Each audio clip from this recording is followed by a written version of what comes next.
I feel like it's been a while since I've done a book review, but I just finished Kristin Hannah's The Nightingale.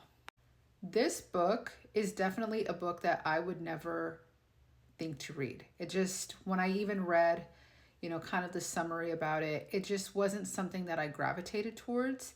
In fact, I've never really liked reading, stuff about, our past history, especially about, the Nazis and Hitler and concentration camps. That's just not something I want to read about.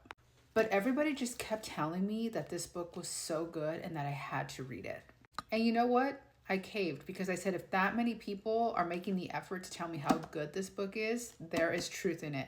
And can I just say, Kristin Hannah, this is the first book I've read from her.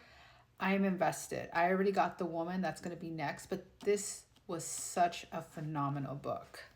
The book has 39 chapters. It is about two sisters who are kind of dealing with, the takeover that happened way back in the day, the Nazis and the concentration camps and, going into hiding. And it's just, again, it's not a subject I even like to talk about because it's a very sad time in our history.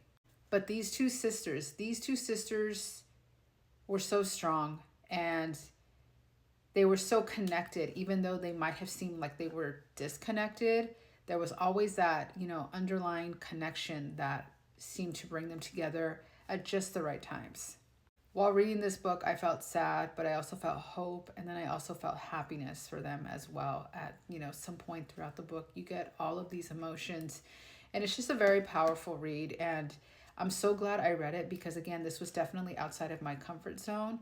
But I think Kristin Hannah did a really great job at really showing these characters. The imagery was just so stunning. I felt like I was watching a movie when I was reading this book. And it definitely made me feel something. It made me cry. Chapter 37 really got me. Chapter 39 really got me.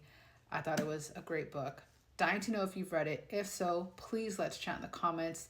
Have you read any other Kristin Hannah books? If so, please let me know which one I should read next. Let's chat in the comments.